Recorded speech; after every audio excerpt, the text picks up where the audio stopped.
Autism, relationships, employment, and being female. Some intense topics over there. Sarai Pahla, it is lovely to have you here again. It's wonderful to be here again.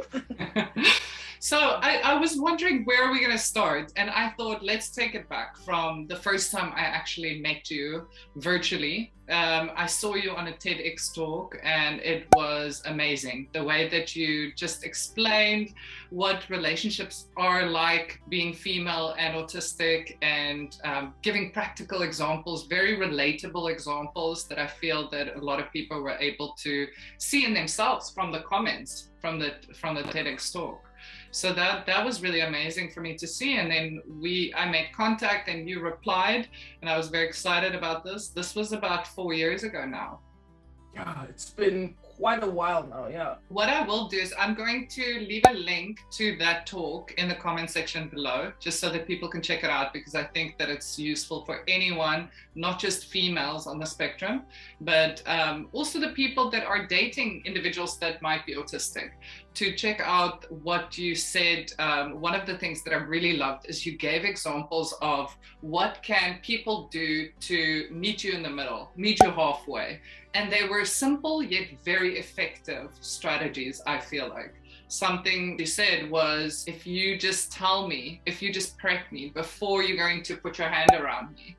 That was one of the things I was like, oh, that makes sense. Specifically the issue of touch, physical intimacy, closeness, because it's definitely something that I think is misunderstood, both within the, so by the wider sort of neurotypical community, because when autistic people talk about not enjoying touch, people think that means that you never want anyone to touch you ever. But there are situations in which, you know, physical contact is completely appropriate. And I think attraction is one of those situations. Like if you're physically attracted to someone, the intention in most cases is to gradually build up to a physical relationship. Unfortunately, when you don't know that this is how it works, it can be very disconcerting. So for me, what happened specifically in the situations where people were physical with me and I didn't understand what was happening, there was a guy at my school who was interested in me, and we were doing a group project together, and he would come right up against me and like put his arm around me, and I would freak out and hit him away and smack him in the face, but, you know, elbow him in the stomach type of thing, because I didn't understand that he was trying to express attraction. And it's only, I mean, I only realized that he was trying to express attraction when I was already in my 30s. So there was no way to go back and capitalize on that. But yes, so I think the issue of touching is something that I do think that definitely needs to be brought into the narrative of what it is to be autistic, so that people understand that we can tolerate the right kind of touching, but we're definitely never going to be at the same level of comfort with touching as the average neurotypical person would be. Yeah. Do you feel like it's also quite personal? So some individuals like a lot of touch, whereas others really need like light touch, if any. It's an interesting question for me, because thinking about light touch, that's what I don't like. I don't like so it seems to be when people want to express romantic interest, I feel like there's a lot of stroking, like there's a lot of light running the finger on the skin. Sorry, now I'm feeling like, oh. Me too. I think I'm joining you at this. Like, I dislike light touch. There are obviously different types of touch, and I think that there are some types of touch that autistic people like a lot of, some types of contact. I mean, I know, just speaking for me personally, I'm not a fan of light touch, but I love, you know, bear hugs, and you know, when someone wraps their arms around you and squeezes you, like, oh, it's amazing. It just feels so comforting and feels so safe and all that kind of thing. So, and I can tolerate that for, you know, hours without complaining about it. Let's jump over now to employment. I know it's a bit of a big jump, but speaking of all of these kind of accommodations that people can do in a relationship with somebody on the spectrum, what are things that you found when you started in your field that were difficult for you to manage? And maybe speak a little bit about your field of employment. Yeah, so I started off as a doctor. I graduated from university and I went to go and work in what we call a community hospital in South Africa. It wasn't in a big city. It was a relatively small city, but with a very high patient throughput because these were all government patients, as in they didn't have private health insurance, and that applies to a large majority of the patients in the area where I was. So it involved going into the hospital and doing ward rounds, procedures, surgery, all sorts of things. It was my dream to work as a doctor, and it was amazing to be able to go into an environment where I was now allowed to practice medicine. But I have to point out that there wasn't a lot of support. The first time I put in a chest drain into a patient, I had the textbook on the side of the bed next to the patient. Oh, wow. It's not a, I would say it's not for the faint-hearted, right? Yeah. So they really sort of throw you in at the deep end. Oh, wow. But you learn a heck of a lot, and you have the opportunity to do a lot of good. For me, what made it difficult was, I'm not gonna lie, number one, having to work with other people, right? Being autistic makes you, how do I put this nicely? Neurotypical people think that we are weird. That was saying it really nicely. I think for us, we were born, it's not like we woke up one day and went, oh, I'm different. No, we from when we can, from as far back as we can remember, most of us can remember just knowing that we were different and feeling different and having been treated different. Even when you try to discuss social situations with neurotypical people, they always seem a bit shocked that, oh, but you didn't have friends? Oh, but you spent your holidays playing alone? You read books the whole holiday? Like, what? Weird. Do you think the myths of, one of the myths that I know is quite prevalent in this field is that autistic people don't want friends, and and I think that's been debunked, thank goodness. But do you think that it's because there are so many expectations placed on playing in a typical way, or playing with certain friends in a certain way? Do you think that those expectations lead to anxiety, leads to somebody maybe isolating themselves, and then it's seen as, oh, that individual doesn't want friends? Yes, in a way. I mean, I think that from my experience, the challenge is neurotypical people have a set way that they approach making friends. And because autistic people, one, don't know this way intuitively, and two, nobody tells us, because their attitude is, if you wanted to, you would figure it out on your own. Or as I've said to you before, people's attitude is, oh, but you're smart, you should be able to figure it out. The problem is that the way that we behave doesn't fit their model of how a person who wants to have friends acts. And so for non-neurodivergent people, it's almost like, well, this person is, I mean, even if you verbalize the desire for friendship and connection, the response that you get is, oh, but if you wanted connection, you would be doing this, or you just change everything about your personality and then people will like you. Yeah, it's not an accepting way. I feel like we've made a lot of progress, but in general, being more accepting towards people that are different or speak differently or even sometimes look differently, we have made quite a lot of progress in that. But I feel like there is so much more that we can do. Just me working with individuals on the spectrum and other conditions since like 16 years ago now, I've learned so much more just trying to see it from their point of view. And like, I was diagnosed at a very late age with ADHD, and that made so much more sense to me. I was like, oh, okay, now I understand why I connect so much easier with individuals that are seen as neurodivergent. But I don't know, to me it seems like such a wasted thing not to even try and see it from the other person's perspective, because I've learned so much. Yes, this is one of those, I mean, under the umbrella of both friendship and relationships, I think a lot of autistic people who have tried to date and have had any degree of success, I mean, as in the ability to, I think even just getting someone to continue a conversation with you is success.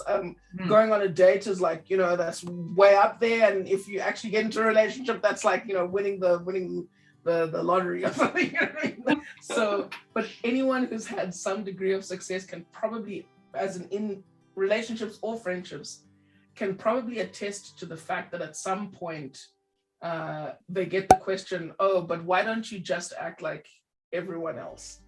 And the frustration that I personally feel when I hear words like that is, why don't you take the time to understand me and see what's nice about me, because I'm not everyone else, and that's what makes me special and pleasant and fun to be around. And different. It's a novelty, right? We see other things that are not as prevalent as novelties, like, you know, the scarcity of certain items. Why don't we see it in people? It's a strange phenomenon. We want to gravitate towards the herd, and I'm not saying, because I really like neurotypical individuals. I myself, you know, I don't even know who's neurotypical anymore, but why do we gravitate towards something that is so similar? Is it because we're scared of change? Is it because we're scared of being seen as different?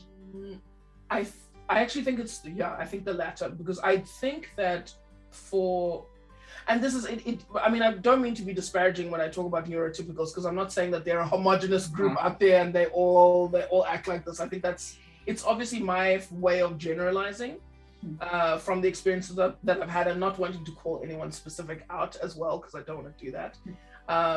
But I do get the impression that for neurotypical people, they don't want to be seen as different. They want to be seen as being like everyone else. They want to be seen as part of the group. When everybody else is buying the same, I mean, in Germany, it struck me a lot. It's like they changed the style of the trousers and made everything sort of skinny jeans. And suddenly everyone was walking around in skinny jeans. And I was like, but do you people like skinny jeans? Does it, you know, are they comfortable for you? Do you enjoy wearing them? Do you like how they fit? Or are you just wearing them because that's what's in fashion and everybody else is doing it? You mentioned that you wanted to speak about, try and give some examples and also support for people that might experience meltdowns in their work. So I wanted to ask you if you have some examples of when this happened to you, and some tips or strategies on how to actually manage meltdowns. Is it even possible? Yeah, that's a really good question. Well, I'll tell you about my experience first, because I had at least 3 meltdowns at work. This was while working at a hospital. So, I'm again not wanting to call anyone out, but what makes me sad about it is I was surrounded by medical professionals, and none of them had even the slightest idea of how to handle the situation. Really? Correct. Or appropriately, or even, you know, coming close to what would have been appropriate. Medicine is a high stress job, and there's a lot of you have to do a lot of emotional maintenance to be able to cope with it, because you see things that the average person on the street is never going to see, right? You see the most horrific. I don't want to give graphic examples, because I know that also one of the things with being, at least for me, one of the things with being autistic is when someone describes something, in order to picture in my own mind, there's a bit of self-identification that goes into that. So that's why I'm not giving concrete examples. But anyone can Google or watch, you know, a medical show like House or whatever, Code Black, and you'll get a very good idea of what it's like. Not Grey's Anatomy, something a bit more hardcore than that. No, there's no hospital in the world where the doctors are all that good looking. I'm sorry. It's completely unrealistic. It's a lie. All good looking and all attracted to each other. Like, no. Nothing against Dr. House. I absolutely love him, and I probably have a celebrity crush on him. Definitely my issue was being deprived of sleep a lot, right? It's fine when you have time that you can, so when you're on call, it's fine when you have a bit of time where you have maybe an hour or two to yourself where you can sit down and find a place and have a bite to eat and something to drink. But in this hospital, it was go from start to finish. And one of the other problems was not being married. which is going to be another talk. We'll get there. Don't worry. I can join in with that one. But with the not being married thing, the attitude was at the hospital was, oh, but you can do weekend casualty duty because you don't need to spend time with your family. So I got I was on call a lot during the weekends when people were doing all sorts of horrible things to each other and coming into the hospital in large numbers. And if I didn't have adequate time to recover from that experience, the tiredness and the fatigue would kind of bleed into the week. And if something else was going on in my life and I was in a place where I emotionally couldn't cope, it would cause the stress of the job and the lack of sleep and the pressure that was put on me to perform, and obviously the pressure of you, because these are living people, you want to help them. When all of these things combined, and additionally that there were also community issues like strikes or like undersupply issues, or South Africa doesn't have the greatest public healthcare system. So when all of those things came together, it put a lot of internal pressure on me. And because I don't have, unfortunately, it is difficult because there wasn't a healthy outlet for these kinds of things, like someone to talk to about it, because as I said, I'd had problems with getting along with the other doctors, so I couldn't talk to them. Can't talk to lay people because when you talk to them about medical stuff, they get grossed out or they freak out. And it would lead to me having a meltdown. And for me, what that would look like was I would sit in my car, and usually because I must say, I like the feeling of hard impact or pressure, right? So I would bang against the steering wheel, right, and cry. Okay. And the problem is when other people see that and they see that you're distressed, they don't interpret this as she's lost control of her emotions. She's lost her ability to control her emotions and calm herself down, or she's lost her ability to function. They interpret that as she's upset and she wants comforting. She wants to be touched or held, or she wants someone to intervene. So the first time that it happened, someone saw me doing this and then asked me to open the window to the car and then pulled my keys out of the ignition, which was the worst thing that anyone could have done at that point in time. Just that invasion of personal space, that invasion of privacy, the assumption that the person was helping, it was really awful.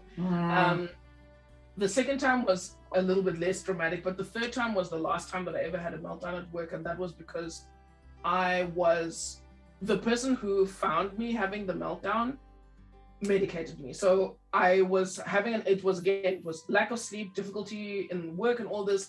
And then I had a payroll issue that they didn't want to issue my salary. And I asked and I tried to explain and I tried to remain calm. And this woman was just saying, no, no, no. And eventually I was just like, what do you expect me to do? And I burst into tears and I started slamming my hands against my thighs because I didn't have a steering wheel there. So I slamming my hands against my thighs, and I was crying, and she was trying to talk to me, but she couldn't get through to me, right? Because I mean, in that state, you're pretty much trying to close yourself off from the world so that you can just shut everything out, so you can just kind of recalibrate and another doctor saw what was happening to me, and for her it was so distressing that she felt like I was having some kind of psychotic break or mental breakdown. And she just sort of grabbed my arm, pushed me against the wall, and injected something into my veins without my permission. And it did. This experience for me was so traumatic that I vowed I would never have a meltdown again. I was like, that's it. I'm never going to. Anytime I ever feel like this, and so to your question earlier, anytime I feel like this, I'm just going to leave. I'm just going to leave the hospital. It doesn't matter what's happening. If it's going to protect my safety, I'm going to remove myself from the situation and leave. I'm never going to let myself get to that point of agitation, frustration, stress that will lead to me having to go through something like that again, because that was a horrible experience. I'm sorry that anyone has to go through those experiences, because it really sounds like when you explain it like this, and you've never told me this, when you explain it like this, I physically start feeling sick. And I'm not autistic, and I can just imagine how it feels to somebody that all you want to do is for them to just kind of leave you alone, right? You need to recoup. You need to feel like there is somebody, but they don't need to touch you. They don't even need to be near you. And they're so invasive. I want to say, actually, I would go so far as to say, in fact, if someone is having a meltdown, the best thing you can do is leave them alone until afterwards. And you always know when a meltdown has ended, because the person usually reaches a stage where the crying stops and they may breathe deeply or breathe heavily, but they're no longer crying, they're no longer in distress, and they're usually physically very still, right? And I wouldn't jump in right then and there. I would give them a bit of time to. Usually, I think the best thing that, if in my opinion, the best thing is let the person have a nap. Let the person let all those emotions out, have a nap, rest, and then and then talk to them about it, and then confront them about it. Just give people that space to be upset. Yeah. Of course, it's difficult because, or at least I get the impression, and I've only learned this because other people have had children, and they say, "Oh no, my child is just crying because she wants attention." Oh, I hate that saying. It's like they want attention. But sometimes, okay, there are two things there, but we still need to speak about this meltdown because I think that there's so much in there. But with the attention-seeking behavior, sometimes it is for attention, but why are you not giving attention then? So that ignoring that we get sometimes, I was taught to ignore attention-seeking behavior. So what you're teaching your child then, in essence, is that if you're needing attention, I'm going to ignore you. That's horrible. Awful, which is awful for a child to learn. Yeah, exactly. I mean, they want positive attention. They want their mom and dad. Sometimes, yes, they're doing it inappropriately, they're children. I mean, we all did it. But and if it's not for attention, if it's a meltdown, like you said, you definitely just need to make sure that the person is safe. Yes. So that if you are banging your arms, then maybe there can be a pillow put or asked, or just like handed a pillow and just say, would you like that? Maybe even, and you can bang on the pillow. That's a great idea. And maybe then just give them that space. And like you explained, you're completely drained after that. So a nap is appropriate. What we usually see as a delayed meltdown. So it happens after a child, a person, an individual, an adult has masked for days sometimes. And then after a while, it might be the drop of a pen and they start acting out, but it's not really about the pen that's dropped or their toy that's broken. It's about days and sometimes weeks of suppressing. Of having to suppress all the things that make you who you are because you want to function in society, right? Because I mean, this is the trade-off that we all face, not just neurodiverse people, I think neurotypical people as well. Everybody has things that are more appropriate for private settings, let's say, right? Everyone has characteristics and behaviors that don't belong in the workplace or, in public or whatever. But suppressing those things and asking people to deny those parts of themselves is in and of itself, I think, a form of trauma, right? I think it's a way that I'm glad to see that there's new thinking about it. And what you said even now gives me a lot of hope that, hopefully that parents are now learning that, like you say, that if someone's exhibiting attention-seeking behavior, I don't think it's inappropriate to give them attention. I think that love and attention is what makes kids grow up to be emotionally healthy and understand that their needs will be met if they ask. Exactly. But that's not how it was previously, and it's still, for the people who are older and autistic, I think it's a huge challenge to deal with the fact that society, not even just being autistic, just being a person. There was a time when even showing emotions at the workplace was inappropriate. I distinctly remember there were even corporate guidelines that I've read in my life that have said, if you cry, you'll be fired. Right? What? Really? Yeah, absolutely. Oh yeah, no, they've been. I've definitely seen companies that I wanted to work for after leaving medicine. There were companies I wanted to work for who said, if you cry at work, you will be terminated then, and we don't accept any kind of excessive emotion, and you take that stuff elsewhere, you know. Oh my word, that's horrible. This was the environment that, you know, I mean, this was whatever, 20, 30 years ago. Am I showing my age? No, but I don't even think it's that many years ago. If you think about it, like it can't be. I'm not that. Well, 20. No, but even 20 years ago is not a long time, because if you think about like. Thanks for saying that. Oh my word, 20 years. No, it's not even that long ago. No, but what I wanted to speak to you about the first incident, you said that it was kind of like you were pushed to do all these extra shifts because you didn't have a family, right? And that is a horrible thing. That is not something that everyone should be seen as equal. I have the same thing. I don't have children, but I still need the weekends to rejuvenate. So everybody needs that. It doesn't matter if you have a child or a dog or a very intense cat like myself, but you need to have that attention split in other areas.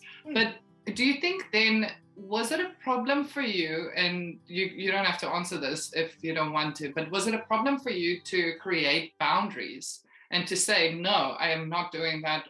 That's a really difficult question to answer, because the opportunity to say no was there. I mean, I would say I lived this out in different ways, because I think the challenge was that because we were dealing with patients, I mean, the patients wouldn't stop coming into the hospital if you just said, I'm not going to pitch up for my shift, or I'm just not going. Or, I mean, ideally one would hope that you could discuss it with your, you know, fellow doctors and come to some agreement. But that was my skills of persuasion and negotiation were also not great. So, you know, but I would argue that I probably, I mean, if I said I was taking a break, I would leave the hospital and go to a restaurant and sit down and have sushi. You know what I mean? Like, and I'd stay there until I was finished, and then I would go back to my shift. So I want to say I did things that were kind of like go slow activity, or, you know, I mean, I found ways to kind of crook the system. I don't think it was the lack of wanting to set boundaries. I think it was the importance that I placed on the people who wanted the service that we had to, or who needed the service that we had to offer, and the fact that I was able to do so. And I really actually love medicine. I mean, I'm sad that I don't get to practice as a doctor anymore, but I loved the patients and just the environment, being able to help people. So I don't think at the time, it ever occurred to me that I could change the situation. I just assumed that this is how it has to be, and I just have to live with it. Yeah. If it's not boundaries, then it definitely needs to change in the system, and I think it has. It is better now, but maybe also that self-advocacy to know that if you're going to be pushed as much as a lot of people are pushed in their careers, that it is going to have an effect not just on your work but on yourself as well, because it could lead to a delayed meltdown. Absolutely. I mean, I think that in general with employment, because it is a really tricky issue, there is the way that employment is set up is so hierarchical that whatever the people at the top say goes, right? Generally speaking, the goal of employment is to advance in your career so that you enter, you know, you start off as like let's just say in a production factory, you start off working on the actual line, and then you become a supervisor, and then you can become like a line manager, and then you can go into administrative management, and then, you know, work your way up until you're, you know, through executive levels until you're the CEO, right? So that's the kind of idea that we have of what a career is, right? And I feel like the challenge is that the higher up you get, the closer you're getting to the people at the top who make the rules, and the more strictly you're watched, and you're sort of seen as like an ambassador of the company, right? So when the CEO goes out, because I think that's also something that a lot of people don't kind of think about when it comes to companies and how they work. The CEO is not just that person can't just behave however they want to, because they're seen as a representative of the company. If they do something stupid, then people will look at the company and go, well, if they did something stupid in their personal lives, then clearly they don't know how to run the company, so let's take business away from them. The complexities, I mean, all of this complexity is stuff that I've only learned later in life, and it's never explained to you at the beginning of your career that this is what we expect from you at this level, this is what we expect at this level, this is how you get from one level to another. There's always the kind of the broad idea that you have to whatever step on everyone else or be better than everyone else or whatever, outwit or whatever, deceive people. Game of Thrones thing going on there. But the reality is nobody actually really sits you down and says, look, if you want to get from point A to point B in your career, this is how you're going to do it. That's something that I think that a lot of autistic or neurodiverse people in general struggle with, because that journey through these different levels comes with new responsibilities, new challenges, new perceptions. I mean, just the idea that when you go from working on the production line to being a supervisor on the line, suddenly everybody doesn't like you because you're the one who has to watch when they're making mistakes and stuff. And if you're autistic and you're exceptionally good at your job and suddenly you move into a position where you're now the line supervisor and now nobody wants to talk to you anymore, nobody likes you, and you're like, and you can't, and there's no way, because if you walk up to people and ask them, do you guys have a problem with me? They're going to say no, because they don't, exactly. It's not a conscious thing. It's just a function of this structure and this hierarchy. Yeah, that's so true. Yeah, it's very complicated. And within that framework of having all of these complexities and difficulties to deal with, you still have to somehow find a way to be who you are and be an individual. Yes, you can sort of tailor your personality to fit the situation, but you still got to be you. You know, I mean, it's not like you can change your personality when you go to work and be a completely different person. You're still you. And I think that the challenge is, how do we get employers and employees to have open dialogue so that there's a way to meet in the middle at all? Yes. You know, how do you bring people to the table and say, look, here's a person who is going to work for your company. They have all the skills you need. They're definitely willing to do this whole hierarchical whatever, but they're going to need support, and we need to open dialogue about what what needs they have that may go over and above the needs of other people. Yeah, that's such a good point, because I wanted to bring up what could employers do to open that dialogue and say, okay, what do you need from me? What do I need from you? And let's meet in the middle. And if you need me to write out exactly what each role requires, then the employer should be open for that, because they might get somebody that fits beautifully in that role. But that's again that open communication, and you speak of this often, is that you wish that people can just be more honest about what they need and what they think, and and people can be open to hearing it. And it's so true, because I can just imagine being autistic and being, like you said, you start off in one position and everybody likes you, or there's some camaraderie at least, and then you go into a different role. And we know this, if you go into a different role, there's more responsibility, and people start looking and they're like, might not like that individual that much, but they never tell you that. They say they love you and you're amazing. So for an autistic person, they're like, but I learned that's not the facial expression that people make. And I'm not saying that they're not very intuitive. They know that that person doesn't like them. But now all the signs are there that they do, because, well, not all the signs, but, they're saying that they do, and it's confusing. Yes, exactly. And I think my assumption is it's because at least for people who are non-neurodiverse, there seem to be standard things that they believe. So for example, I didn't realize that people get jealous of other people because they earn more money than them, for example. That's also something that we haven't touched on, is that when you move position, it may be associated with a better salary, and some people may be resentful of the fact that you have a better salary and they don't. I honestly only found this out when I came to Germany. We're talking like 3-4 years ago, that people get upset when other people have money. And I'm thinking, but it's not your money. Should be, yeah, exactly. Exactly. It's got nothing to do with you. What do you even care about somebody else's finances? You should worry about your own finances. Oh, that's funny. I mean, because it's this kind of thing, right? It's that it's impossible to analyze the situation correctly if you don't have all the information. And I really believe that autistic brains are, in my opinion, right, my humble non-neurologist opinion, I think that autistic brains are just so well suited for processing information, right? They're so well suited for analyzing, especially large quantities of information.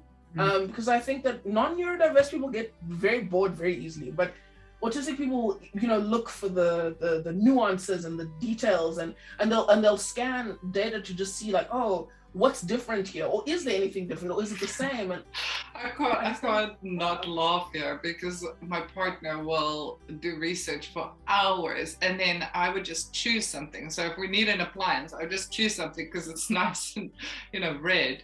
And he's like, why did you choose this? Why did you choose this appliance? And I go, because I like it, it's pretty. And he goes, and he would literally send me a list of pros and cons and like statistics of like why it was a bad decision. This reminds me of going shopping for shoes with other people, because they're running around the store like, look at this shoe, this is lovely, doesn't it look so cute? I'm like, excuse me, I'm very heavy. I need shoes that will provide me with support. I'm about the function. Don't come to me with, oh, it looks nice. That means nothing. This is exactly, so this is another example, is that he wears barefoot shoes. Oh yeah.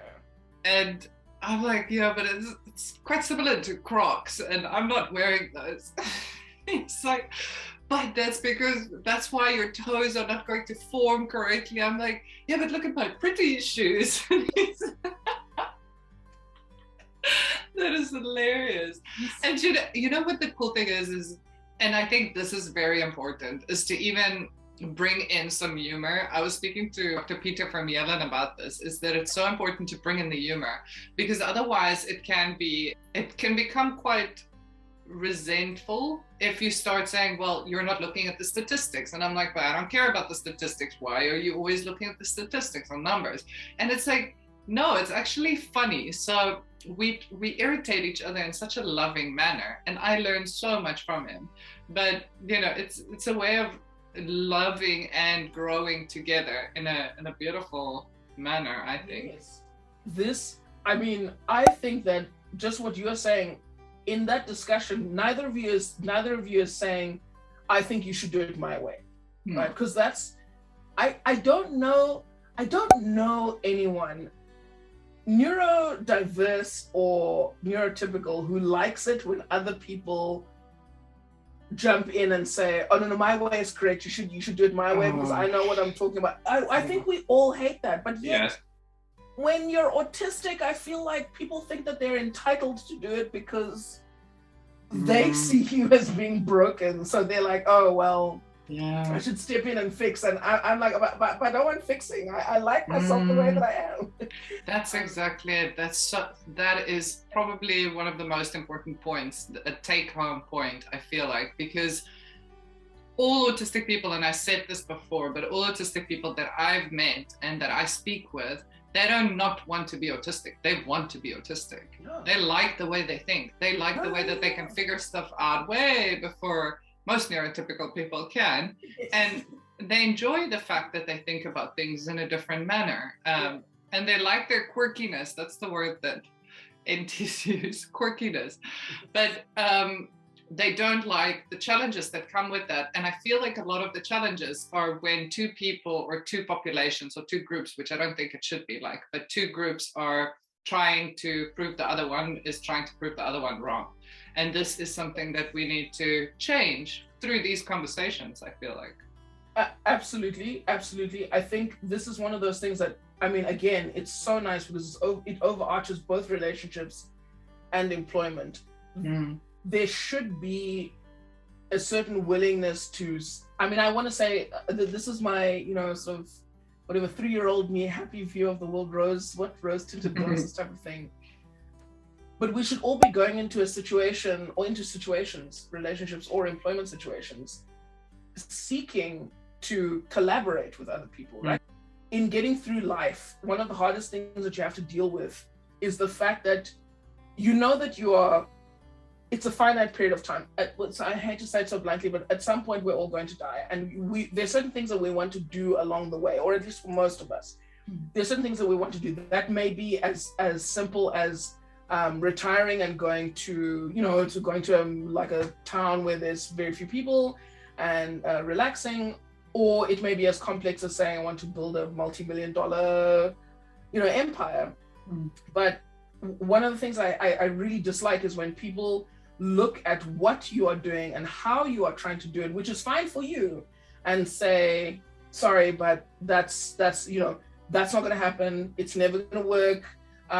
You're never going to do that. You're autistic. That's too much for you. You shouldn't be trying to do that. Whether in relationships or whether in work, because I found that for me, it's been much more of a barrier to relationships, that people don't like the way that I think or my approach or the way that I like you said, with the number, I was just having a conversation with someone today where they said, oh, you know what your problem is? You use your brain too much. You just need to turn it off. And I felt like saying, no. Can you just like, turn how? it on? How? So much. I didn't say that. I really wish I could just to slide this in here. Let me just make it clear that I didn't say that, and as if like, oh, I know how bad it would have been. Let me make it very clear that for a large part of my life, I actually used to say these things to people, and I didn't realize. After that, the person wouldn't want to talk to me, and I'm like, why? Usually my instinct is to say, don't take the first thing that pops into your head, right? Don't take the first thing that pops into your head. That's for friends, that's for family, that's for people who are close to me and who understand that I don't have bad intentions. Whatever pops into my mind first, I literally have to go, okay, discard that statement and actually use your brain to come up with a new one. And that's often why when I have discussions with people, and this plays into employment a lot, someone will come to me and tell me something and I will need time. They will have to tell me, I will need to take time away from them to process it and then come back to them with an answer. That may take a couple of minutes, it may take a couple of hours, but it may also even take a couple of days, right? And that is definitely difficult, especially in employment situations where some people want you to answer immediately, right? They want that answer now. They can't wait. It's urgent. That's very important, because also in employment, your answer is not just supposed to be quick, but it's supposed to be great as well. Yes. So that's a lot of expectations. And like you said, your initial answer is probably amazing and quite humorous, I would imagine, because you're so good with that. I think so. I think so too. Other people know. But I think slightly sometimes inappropriate for the work environment. But and that processing time should be allowed, because just because you need time to process and think of something a bit more PC perhaps. This is why sometimes I go, why do I sound so American? Because I go, oh, it's like, and then I think about it because it's processing, right? What is a nice word to say here? But we should be allowing that to people. There shouldn't be a time limit to a response. If it's not an urgent, like life or death moment, there shouldn't be a time limit. If it's, of course with deadlines and stuff, but you always reach your deadlines. You just said it's Friday night, you're going to reach your deadline. I mean, it's... Oh, yes. So, well, I think this is one of the things is that for me now, I've changed my entire approach to employment to include the fact that I know that I don't get along well with people, and that dealing with people is, because it's hard to say that the word that I want to use is it's stressful, right? It's stressful for me because I know that I've had all of these previous experiences where I haven't got along with people, or I haven't gotten along with people.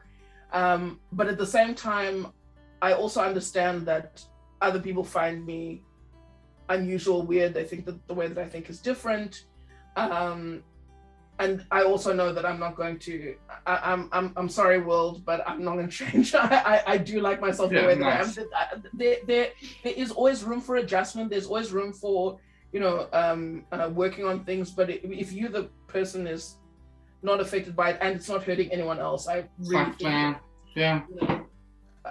So I've done this whole conversion and I've become a medical translator, which allows me to work from home, which means wearing uncomfortable clothes with the sensory stimulation where you spend the whole day sitting in the office and people tell you, oh, you look lovely, but you're itchy the whole time and things, labels are scratching you.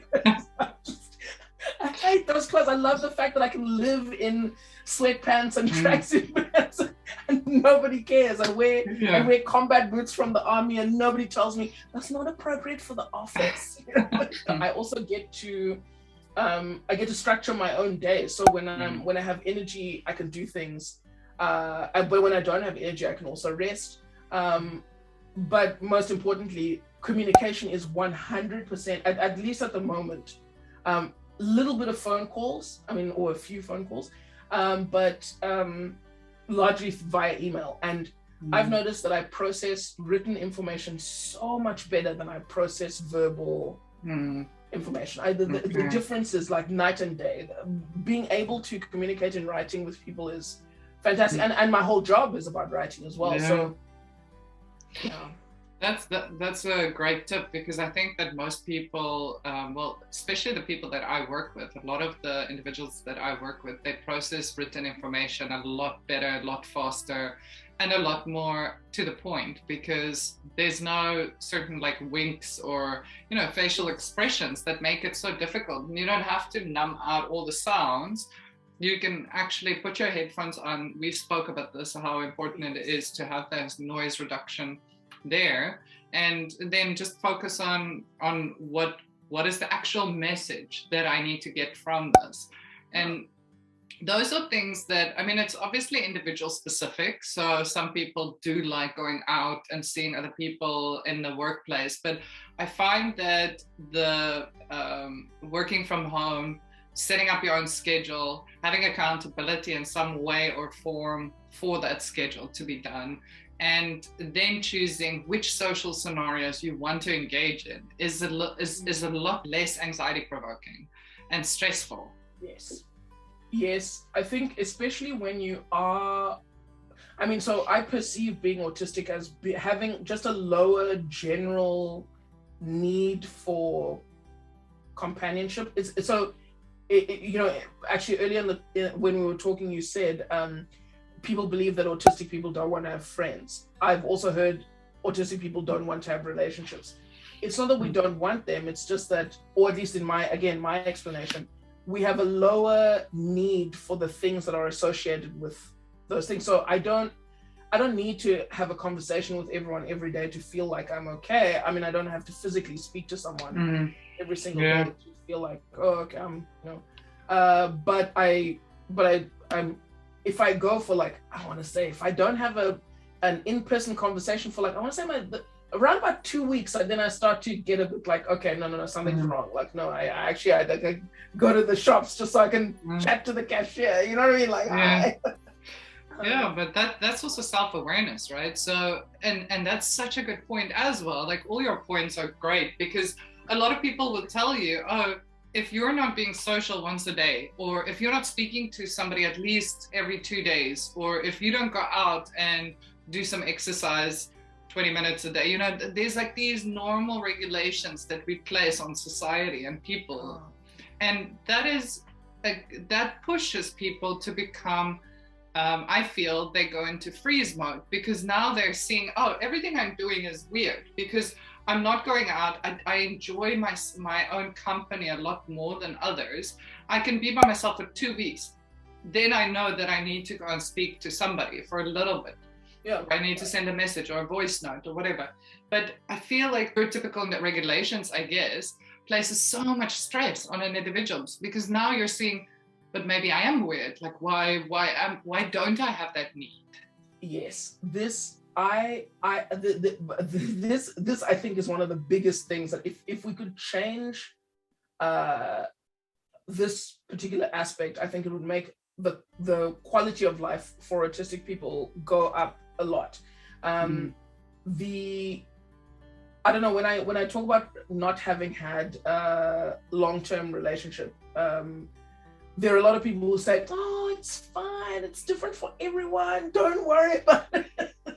Don't worry about it, I'm sure it's no big deal. And I'm like, it's a big deal to me. Yeah, so, exactly.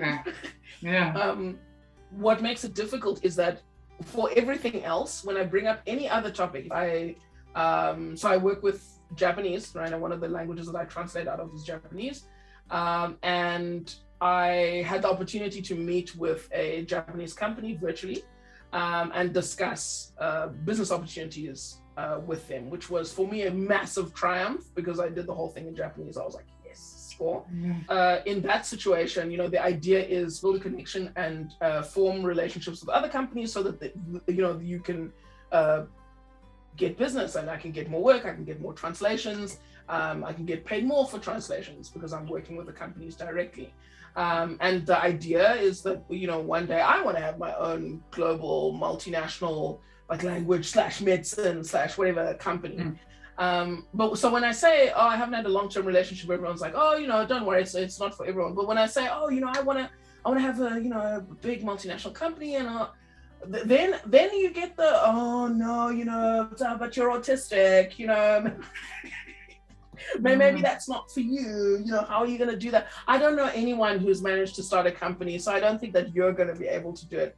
And I wish that we could take that aspect completely out of society, and even maybe, I want to say, if people could just listen and appreciate without having to add their own commentary into the situation, it would be so nice. It would be like the idea that you say things like, oh, I when I was growing up, I didn't have, I didn't play a lot with like friends and stuff, and people go, oh, wow, you didn't play with, no, okay, sorry, I maybe can't help the facial expressions because I've been told that autistic people, neurotypical people can't, like, the facial expressions for them is just an automatic reflection of what they're feeling, whereas being autistic myself, I'm not gonna lie, I have to put on facial expression, I have to act out the facial expression.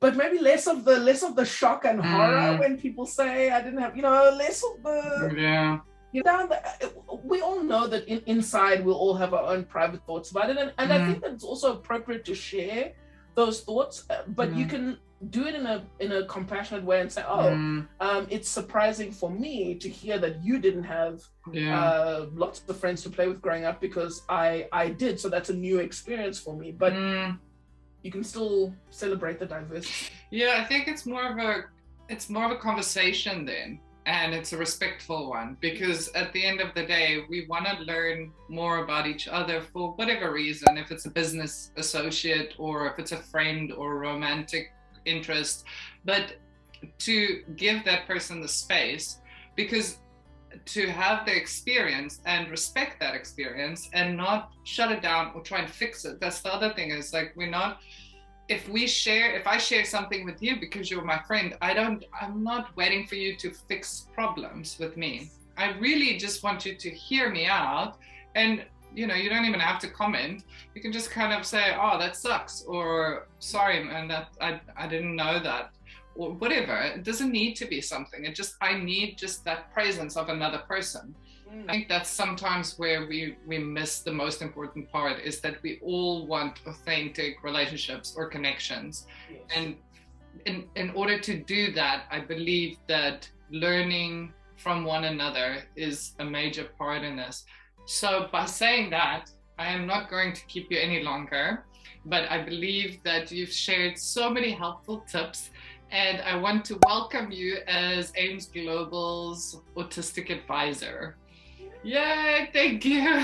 Thank you for the opportunity. I mean, it's so nice to hear that, because one of my biggest goals over the past, since I did the TEDx talk, was to use that kind of as a platform to become an autism advocate. There's obviously business models that are built around that, but they're built in a compassionate way, such that they're trying to achieve like they want to have the ability to help as many people as possible. I think that's what Ames Global does. I think that the way that you price things and the way that you offer your services is in such a compassionate way, and you're so aware of the fact that, you know, financial concerns are something that a lot of people who are either autistic themselves or parents of autistic children have to deal with. It's a reality of life.